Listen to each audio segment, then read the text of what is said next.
All right, guys. Welcome back to another Stiff Rods podcast. We are in Illinois right now. I'm on winter break. I've got one of my good buddies here, Erik Brstowski. Hello. Welcome to the show. And we're just filming a chill podcast in my living room. And so, Erik, you just got back from Alabama. What were you doing there? I was catfishing, and Catfishing. make sure you check the weather before you go to the Tennessee River. But Oh yeah. still worked out, caught an 87-pounder, and had like 3 hours of good fishing because we were just driving, and wind was really bad. Oh yeah. Yeah. Yeah. So me and Caleb on Table Rock, same weekend, we fished. It was blowing 15, 20. Out of the west, But, probably, right? Yeah. Yep. And trolling motor circuit board went out, and right in the morning. So we actually just drove around for an hour pretty much, and then put her back on the trailer and head back home. But you are Chasing Trophies guide service, correct? Yeah, I have a guide service, but next year most likely just going to be fishing a lot more tournaments, but I'll be guiding also a lot when I don't have tournaments. So you guide for like sturgeon, catfish, not the normal bass fishing. Yeah, I'm gonna try to do more bass fishing next year because the boat I'm gonna have, but I'll be probably doing catfish and sturgeon too. Just probably more bass fishing, stuff like that, because I have the boat to do it. So it's on like, I know when you did catfishing and stuff and all that, up on the Wisconsin River mainly. Yeah, was mostly in Wisconsin. Yeah, all the way from by Madison and then all the way up to Castle Rock or so, or Petenwell. You did tournaments too, didn't you, up there? For catfish? I've done a couple in Minnesota, catfish tournaments, and done a couple down south, of course. What's that like compared to bass fishing tournaments? I mean, bass fishing tournaments are a little bit more streamlined, but the catfish tournaments down south are a lot more, they're a lot more like a bass tournament. Like the ones down south I've done are like 200 boats, and it's pretty competitive, and there's live wells and a weigh-in, of course, but they're just a lot bigger live wells than traditional bass fishing live wells because they're like 100-pound fish sometimes. But 87-pounder this weekend, right? yeah, that was cool on an ugly stick. An ugly stick. Is that not a good catfishing rod? No. I was like, I should bring this just for fun, and I was like, yeah, I'll probably get a big one on it as a joke, and it actually happened. It was fun though. What do you use mainly then? Like, do they get to the level of like bass fishing rods where they're like $500? They're setups? not really, no, because what they make them out of, I mean, you could get a $500 catfish rod. It just depends on the materials you make, but like, you're not feeling a bite, like, dragging, like you're not trying to feel rocks. The fish just kind of just... They just bend her over. Yeah, there you go. Sometimes, but yeah, most catfish rods are made out of glass, so. Glass? Yeah. Like a crankbait rod? Yeah. Interesting.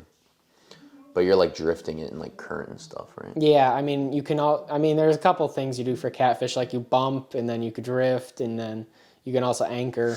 I mean, we were anchoring last time though. I was out there, but yeah. You think it takes as much skill as bass fishing? We've had this argument. We've had this argument off camera many a time. There is, I think, I don't know, fun fishing for bass is a lot easier than catfishing, I think, than fun fishing for like catfishing, but tournament bass fishing is a lot harder than like tournament catfishing, I think. I don't know. They're both in their own way have their, pros and cons, but I mean, I don't know. Catfishing helps my bass fishing helps my catfishing. You think so? Yeah, they're both fun. I recently jumped into multi-species fishing. Yeah, I went to Lake Taneycomo and trout fishing. Don't they have bass in there? So on the lower section they have bass, and then the upper, where we went, we took the old 364 and and you had a buddy heater on your boat because it was probably like 30 degrees. You have a buddy. The south made you so soft. No, it wasn't even that cold. It was just an idea, and when we're idling up there, because obviously my transom is not operational.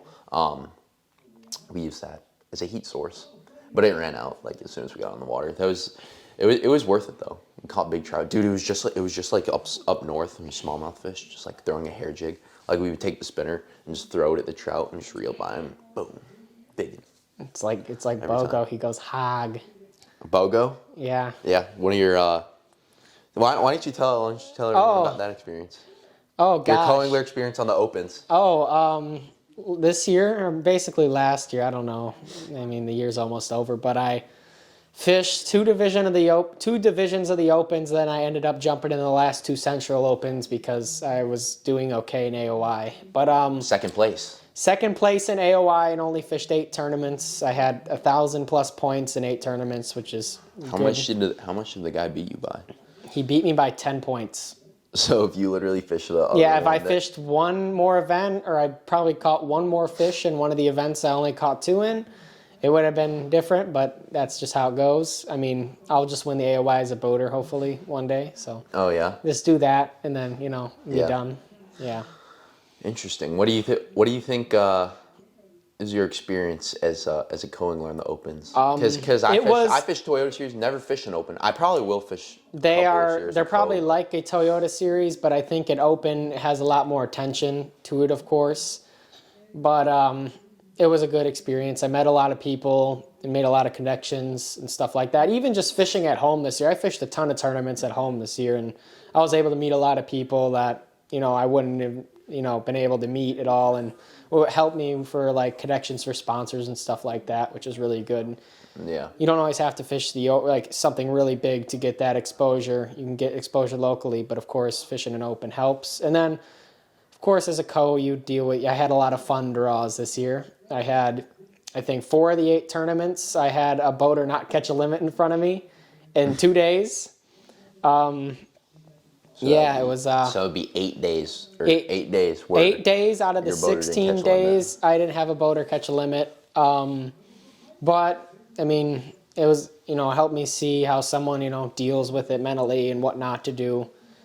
And I mean, there was also some good days and a lot more bad days than good days as a co-angler. But I mean, it was good for me to just, see how everything worked. So now be able to go as a boater with a lot more confidence. Even on the Toyota Series level, I started at BFLs as a co, but even on the Toyota Series level, there's lots of guys that just like you're learning what not to do. Yes. But on the other hand, we have very good fishermen that I've drawn, and I think on the Opens is probably even higher level fishermen. I mean, we have who'd you travel with this year? JT Tompkins won the Open on Chesapeake. Cooper Gallant qualified for the elites now and won Cherokee.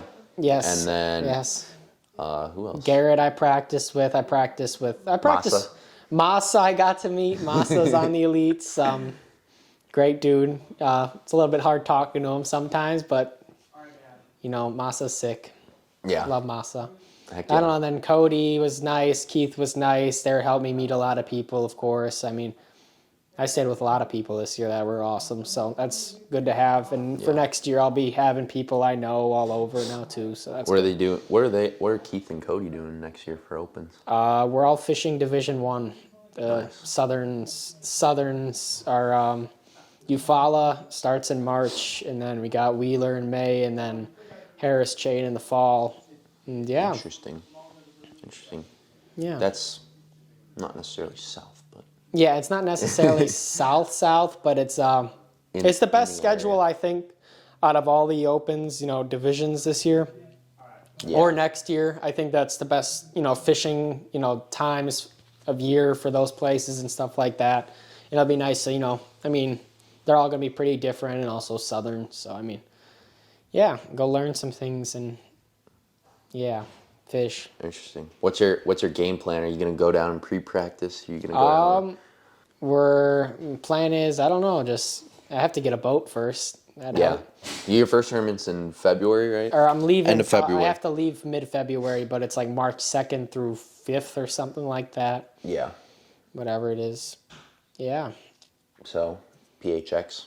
I don't know. The boat of choice. It is the boat of choice, but it is a lot of money. I mean, there's a lot of Phoenixes. I mean, an Elite would be good, a Pro XP would be good, but PHX would be optimal. It's just got to find one for the right price, that's all. Or, they're all expensive, but, you could find one for some money off in this state and that state. And yeah. I think boat prices are going down.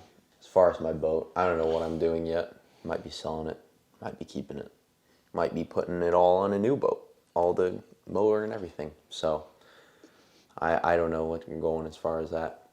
Definitely probably not going to be in a PHX, but the older Phoenix. You'll be in a boat. Be in a boat. You'll be in a boat. Yeah. That's all that matters. Yeah. Wait, so are you going to Eufaula, Oklahoma? Alabama. Or, They have one? they have an open on Eufaula, Oklahoma, and Alabama this year. Yeah, because I think I Two was. Eufaula, so you're gonna learn how to pronounce it this year. That'll help, or spell it too, because Yeah. it's hard to spell. Yeah, I thought I was thinking about fishing the Eufaula, Oklahoma one. So I'll be a Lone Ranger then, I guess. Yeah, no, I'd probably just one division. Yeah. All 9 the next. Why didn't you just fish Toyota Series instead of Opens? Because you're not qualifying for. I Because mean, the I'd Toyota rather. Series, you fish 3 events and you have a shot at qualifying for Invitational. Obviously, True. though, I know you want to fish. True. I mean, Elites. of course, as a kid, I mean, I want to fish the elites, but I want to just for the opens. I know if I do well in an open, that's a lot more exposure than if I do well in a Toyota Series. I get the Toyota Series is a great platform also, but I mean, the Yeah. opens, you cannot deny that the guys I'm going to be fishing against and stuff like that. It's just a lot more exposure if I do well. I mean, the payouts are. I mean, a little bit better, maybe. It's kind of, I think they're a little bit better on the Toyota Series, but I mean, who knows how the Opens payouts are going to be this year. I think that they're going to make them better because they want guys fishing all 9. So, Yeah. and they got to make it more profitable for all the guys trying to fish all 9 because they want to make it more like a professional circuit, I guess. Something like that, yeah. And, I feel like it's going to be like that. The invitationals that they have now for MLF, like those are kind of going to be parallels. There's a ton of guys from the invitationals going to the opens. So. Yeah. Plus, the EQs now, it's like they're kind of trying to make it like a professional deal. Like they posted the whole roster. Online. Yeah, they're trying to get more exposure for the guys. They have live cameras, which they already had last year, but yeah, but I think they're doing every event now, not just the last. I don't know though, but yeah. Yeah, the EQs, I like that they're giving more attention to the guys doing the opens, and sponsor-wise, that helps a lot of those guys, Yeah. get more attention and stuff like that. So when they make the jump, if they make the jump to the elites, they'll be ready sponsor-wise, they'll be ready, money-wise and stuff like that. But I mean, yeah. Yeah, I found it crazy that they haven't even posted the payouts yet. Yeah, I mean they did. They did. In what, like they 2 did. It's on the rules thing, I think. Oh, really? It's a lot of money. That is a lot of money. The payouts? Yeah, I did a division and stuff like that. It seems like it's a lot of money, but we'll see. Bassmaster, I don't know what they'll do. Yeah, I think I'll fish those next year because it's only $475 entry fee versus $550 for Toyotas. Yeah. And that certificate that you get if you win a Toyota is a hassle if you can't get it sold fast. Well, I was fortunate enough to be able to sell mine real quick, and Yeah, the opens, you just win money. pay taxes on it and call it good. Yep. The ice season is coming, but have you done any fishing back home here recently? I've been waiting a lot. I've fished the river and stuff like that with Ryan and his boat when I haven't had a boat. I flexed. Well, my holes in my boat happened in late September, and I flex taped my boat, the holes in it, and just had the bilge pump running. So I was able to fish a little bit. Fished Michigan with holes in my boat, stuff like that. Don't do that. Fished overnight a couple of times. Slept in my boat with holes in it. Don't do that. The bilge. Wow. You just gotta run the bilge every hour. You're fine, but it's. Oh wow. Yeah. That's hardcore. My boat's actually been taking on water as well. It's literally. Flex tape it. It's not even. Well, see, the problem is I don't even know where it's from because it's literally been happening since I bought the boat. But I just dropped it off at Ulrich's, and they're getting everything resolved. So hopefully we'll be able to. Hopefully they get everything resolved. Yeah, hopefully. Resolved. But he ran. So Erik ran past tense a Tracker 175. Yes. And developed a large hole in it after. I had 2 or 3 holes in it, not just one. But I fish a lot on Lake Michigan and everywhere, and it just took a beating. My hull on the waves. It's very thin aluminum for a 3,000-pound boat, which is crazy. It's so thin, but the hull was flexing for about a month. You could hear it making different noises than it should, and finally split open, and I was like, dang. The boat just sink almost the first time. It almost did sink the first time. Yeah, I was catfishing on the river at night, and I was like, "Why am I not going on plane?" And what's up? Hello. What's up? This Yeah, is the That's the homie. one of the dogs at home. Yeah. And I was like, why am I not getting on plane? And then I was like, Oh wow. I there's water. opened, I turned on my bilge and it started going like, doing bilge pump things. And I was like, oh God. And then I opened up my bottom compartment and it was filled with water and water was going in the bottom of my boat. So put it on the wow. trailer and I was like, oh boy, I got holes in this thing. Cause I had my plug in. I was like, I'm dumb, but like, I put my plug in, and my plug was in, and I was just filled with water, and I looked around in the boat, and lo and behold, there was a gash that was like 3 feet long and like an inch wide, and I was like, oh, there it is. And then I found another one about a day later, going right down my keel, kind of like just to the side of it. It was like 3 feet long also, and I was like, oh. Yep. That's the grind though for the old Lake Michigan smallmouth. I guess it's not supposed to happen though. I wish. Yeah. Does it get pretty brutal out there? 'Cause I thought It does indeed. It was.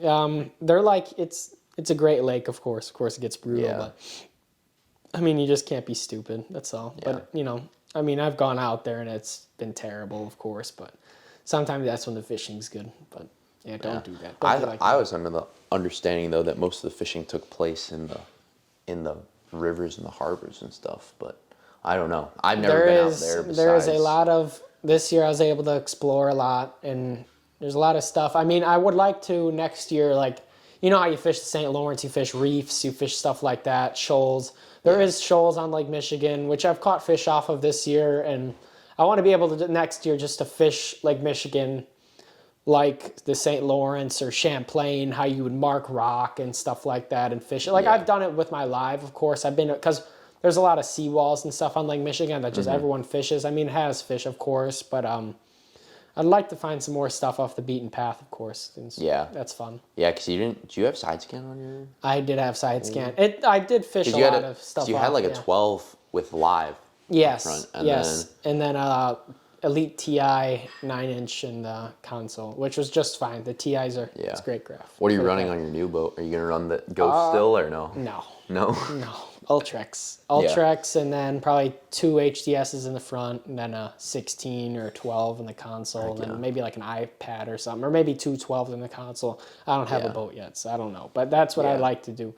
But we gotta see. Yeah, I like Lowrance, but the trolling motor, man. Yeah, no, the trolling motor. I mean, it's a good trolling motor. They just need to fix a couple things. I think it could be really good. It's just, it's their first generation trolling motor from a, company that doesn't make trolling motors. So I mean, it's done me good, but I mean, I'd rather have an Ultrex. My Garmin's been all right. It's definitely quieter and more powerful than the Ultrex, but the Ultrex, they're coming out with a brushless one, I think, in like probably less than a year. So like a whole new version, because obviously when you're power steering on that Ultrex, the sound it makes is It does that, yeah. Everyone knows it. But I like my Garmin's as far as the units. Like I don't think they have the best. Like they're not as good with side imaging and down imaging. Obviously, I think LiveScope is the best in the market, but it's way faster than any other graph, and then it's also more user friendly. Because like I've ran birds, I've used birds a little bit on other people's boats, and I think those probably they're the most advanced as far as the settings. I don't know. Humminbird? Yeah. I think a Hummingbird's the hardest to use out of all the graphs because their top selling graph isn't even touchscreen. I mean, they're great graphs. I have plenty of friends that run them. The Apex and the Solix are touchscreen. Those are nice graphs. But I think, for me, I mean, the easiest graph I've used has been a Lowrance. And for the price, you can get a nice touchscreen graph for a lot less than, other companies' touchscreen graph, which is nice. Yeah. But every graph, you know how it is. I mean, Garmin has the best live. I mean, Lowrance's live is really nice too. I think it's less sonar-y than Lowrance live. The Lowrance live, you could see the contrast is a little bit better than the Garmin, I think. But the Garmin, the LVS 34 is great. Like I've seen it on other guys' boats. It's great. But Lowrance is coming out with that active target too that I'll most likely have in my boat. So I'm excited to use that. Yeah. Josh Jones used active target. So Must Yeah. be good. I Did you guess see? Did you it's see good. that the other day? Yeah, he He caught like a caught 15 and He something. caught like 60 something pounds, and he uses like. Well, I didn't know. Yeah, he uses a swim jig without a trailer. Yeah, I've heard the name Josh Jones, but I didn't know like that he actually like what he actually did, Yeah. and that is crazy to me. Braid swim jig with no trailer, and I mean, it. literally He, just I he mean, literally just reels it is what it looks like on it. who knows? Who knows what he does? But he's bass fishing. That's all we know. Yeah, yeah. I mean, he has a cast to catch. Yeah. It's a Dobbins ecstasy. Yeah, It's the magic. he's a Dobbins boy. You're a mega bass guy though, right? No, No? I got everything now. I have got everything? Shimano, Loomis, Mega Bass. I'll probably get an Alpha Angler too, Yeah. but he's gonna sell me. So we're gonna have every rod free agent. So anyone yeah. has a rod company that can give me some rods. Are you bringing on any sponsors for the upcoming season as a boater? I got in contact with X Zone. Zach's the man there. He's really nice, and Sims also, which I'm excited about because I've been wearing their stuff for a while. And yeah, they're chill over there too. It's nice to have someone or people that you know, good companies in the industry. Of course, a lot of people like their stuff and they pay attention to detail in their stuff, and it's high quality, which is nice. And the people are nice, most importantly. So I'm excited to have companies that I can grow with, and hopefully get a couple more companies, of course, you know, for other things. But yeah, gotta catch bass for that. Oh yeah, yeah. Gotta You catch start. 'em. Are you going to be filming the I will be filming. I'm gonna try to at least. yeah.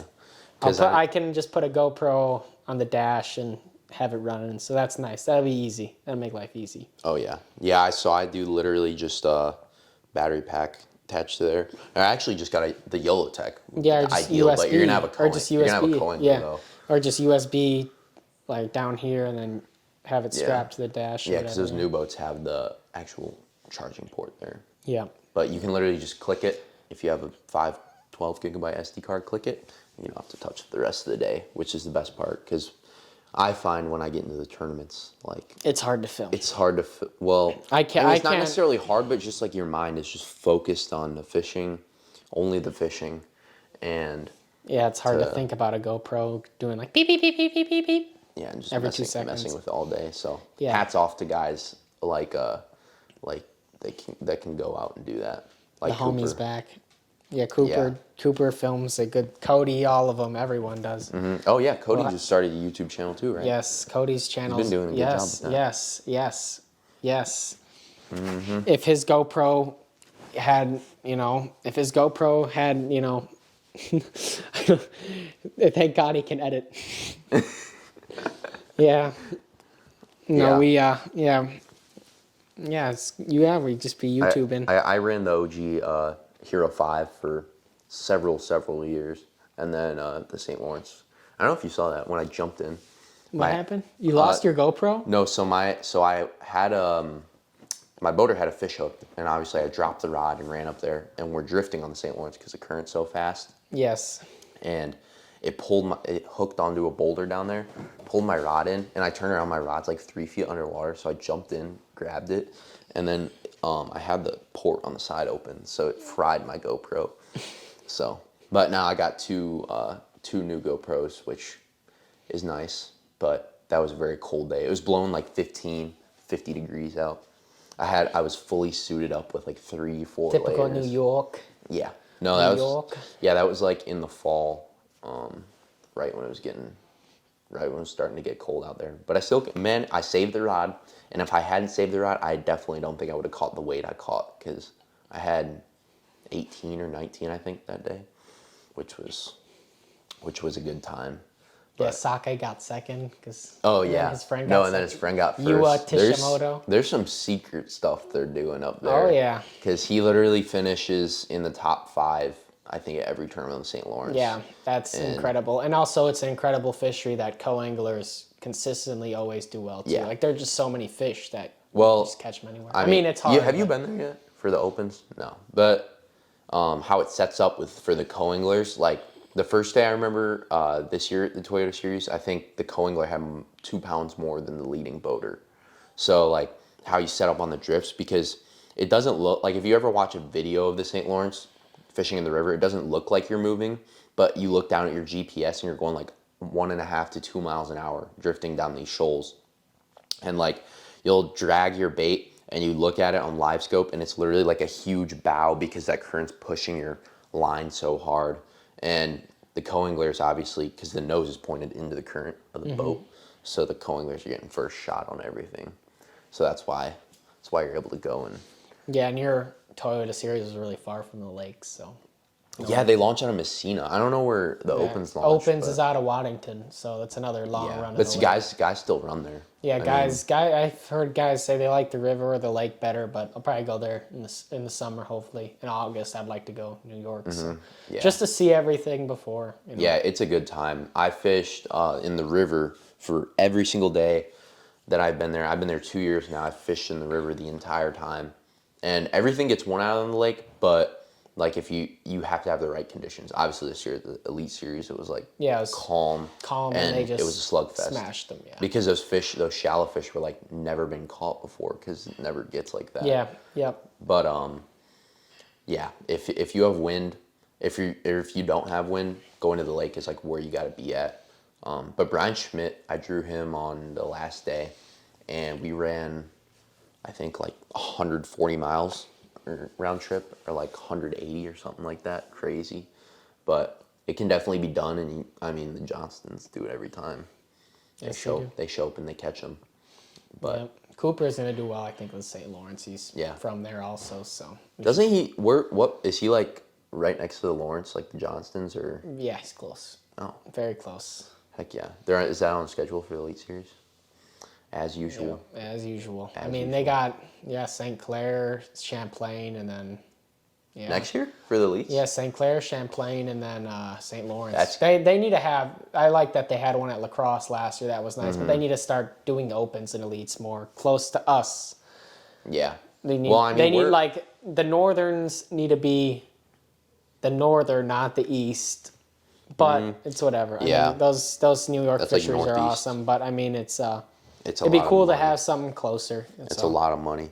I mean, if you go up there as a co or a boater, it's definitely not near as profitable as fishing.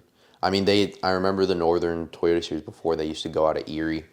Like St. Clair's only 5 hours from us. Yep. La Crosse is 4. I don't really know where else you would have tournaments though. Yeah, I mean, all Sturgeon Bay. Yeah, it just all depends though on how much they're paying. Yeah, Mille Lacs. I don't know. There's a lot of places. Mille Lacs. I mean, dude, Mille Lacs is so weird. Like the BPT tournament they had there. Did you see that? They were catching them on like wacky rig Senkos on a drop shot on the rock piles. I think that place has just gotten so much pressure.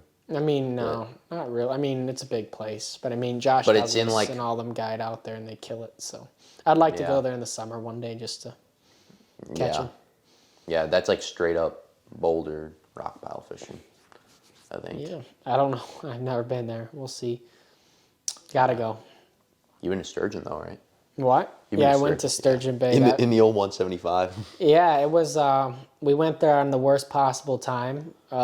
Didn't really ask anything, ask anyone what to do or anything. We just went up there and we didn't catch a bass one of the days we were up there. It was really bad. But we had a couple good days and then that one really, really bad day. But I mean, it was good to be able to learn the place and dang. Keep going. Dang. And then hopefully I can get back there next year because I want to fish Sturgeon Bay Open. But I don't know when the date is for that. Oh yeah, they give away like a boat there and everything. Yes, that'd be fun. I'm excited. Yeah. That'll be nice in the Phoenix for sure. Yeah, if I get a Phoenix, don't have it yet, but gotta get one first in future. Yeah, boat. Carter, what was your best draw this year as a co? My best draw? Yeah. Best draw. I gotta say, JJ Judd. So he was a local guy from Champlain, and I actually drew him the year before on Champlain. That's like the only event he fishes out of that division.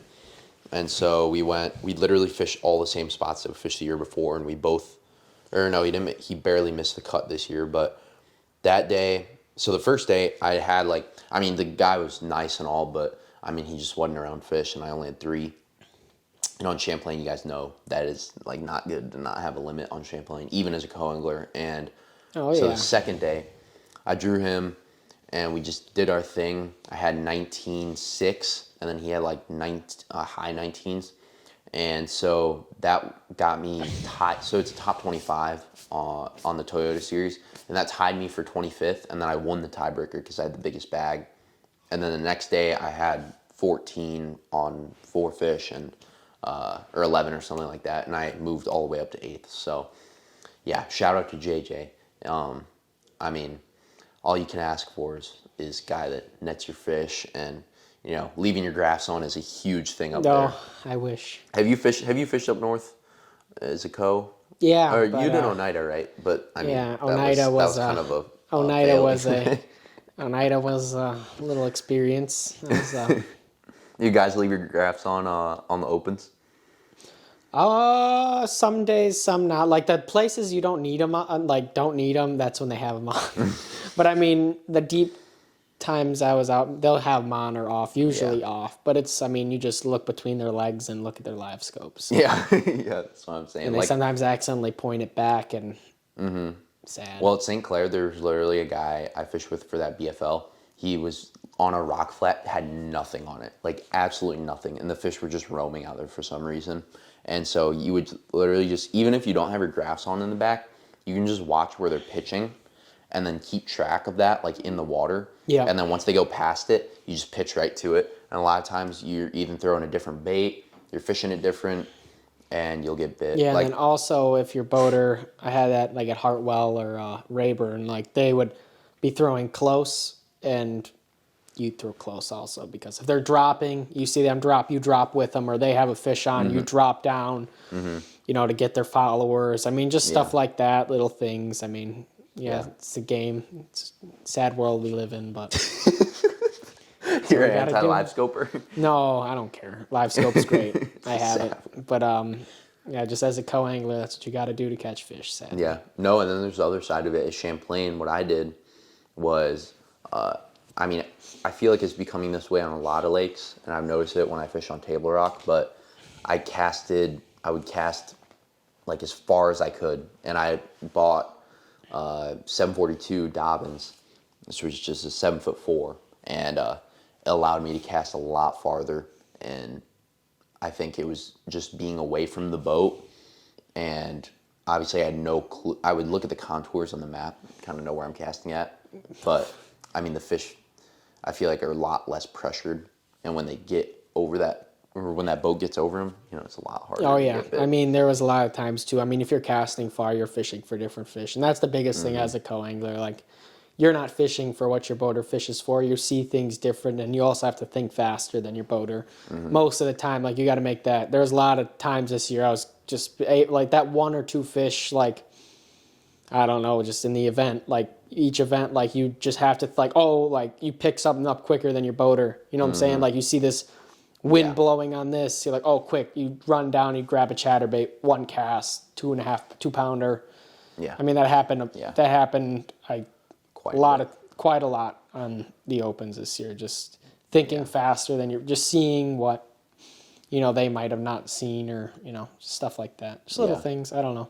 Yeah, I mean, I think the co-angler experience is definitely like necessary. I mean, I think you'd agree with me on this, but it does. Once you get a boat and you experience fishing the front of the boat, it's like hard to go back. But I think it was necessary, at least for my growth as a fisherman, because I think co-angling this year for me, I just did 1 year, but obviously it was good for me. Like not even fishing wise, because I fished a lot of tournaments just out of my boat, but just like I can do it like as a boater, because I had fun ones. I had some fun ones, but no, it was just a big thing. Just you can what not to do. I mean, I had some really awesome boaters too, but I was able just to mentally prep myself just for as a boater, like the days of practice and stuff like that, just to see how everything worked. So now I'm like ready to go as a boater. And it's good I think it's good to see that side, like when you're fishing with other guys on the same level, like you just said on the opens, because like it can seem really intimidating that like, oh, this is like AAA level, it'd be like minor league baseball for baseball, and that's essentially what the Toyota Series and that kind of level is. But you fish with some of these guys and you're like, I mean, I'm not saying they're bad, but like you can compete with them. Yeah, know? you can compete, but I mean, of course, there's some like I learned a lot, and then big thing is too, like I haven't been to Florida to bass fish. It was nice to go to Florida. It was nice to go to Tennessee. I got to see like everything. I got to fish the Red River, which was I know not to go there again. Yeah, just a lot of stuff like that. Got to see Texas and stuff like that. Got to just travel everywhere. I mean, it was nice just to see the whole country. It's a lot less risk. I mean, it's still a lot of money. I still spent probably around $1,000 with the entry fee, but it's a lot less. I mean, you spend probably close to $5 as a boater. Oh yeah, yeah. I mean, not especially if you. I mean, if you're sleeping, depends what your accommodations are. Depends how you are. Depends what you're doing. But I know you're a big sleep in the truck guy. Yeah, I did sleep in the truck a couple times this year. It wasn't bad. Like I like it, but yeah, I mean, it's not for everyone, but I like it. It's nice. Yeah, the only time I did that this year was when I was driving up north. Drive till 3 a.m., sleep, keep going. Yeah. But which is what we should have done that trip to Florida. We did sleep in the truck on the way back at a rest stop. No, I know not to sleep at rest stops. I mean, Walmart parking lots. Usually we do campsites. Me and Cody. Yeah. Cody, he'd get the campsite, and I was able to park right next to him, and I cooked for him, and that was about good enough for him. And he was able to tolerate me, which was nice. But yeah, I brought my grill every time, and I just cooked tacos. I'd cook burgers for everyone after. I'd cook brats and stuff like that. And heck yeah. Yeah, it'd work. I would go out. Yeah, I'd be chefing it up, and it was nice. Just I don't know. I was thankful enough to be able to travel with Christian and Brian Latimer and Flint Davis, and so we all just got a big house, did our own thing, and it was a good time. Yeah, I did a couple opens this year. We stayed in the house, and that was definitely fun. Yeah, for Eufaula, I think I'm in a house, so. Yeah. Or I slept on also. Shout out to JT for the Centrals. I slept on his camper floor. That was nice. I just did my sleeping pad, and I just slept on his floor. Heck yeah. Air conditioning. So big shout out to him for housing me those times. That was good in his camper, and heck yeah. Nice. All right. Well, we're getting there. We're gonna wrap it up for another episode of the Stiff Rods. But it was great having you on, Eric. I'm going to be heading to Texas in 2-3 weeks here. Me, Caleb are driving down to meet up with Cade. We're going to be fishing the Brandon Belt 100K Grand Slam, fishing for, I think. 100K? Yeah, so Texas is a whole nother world that I have not gotten to fish yet. So we're going to spend a week down there, fish BFL as a co, and then just kind of fish pretty much every day on Rayburn because he's got a lake house there. And Rayburn is fun. Yeah, we're gonna get to experience the full Texas experience. Bass fishing. And we're gonna be fishing probably what I would assume to be one of the biggest local tournaments they're having around there. Fishing for a new bass cat, and then I don't know if it's 100K on top of it or more money. I don't know, but it's a lot of money. And we're gonna be filming down with them. I'm gonna film with Luca. Here in a couple days, and it's a good episode. Thanks for coming on, Eric.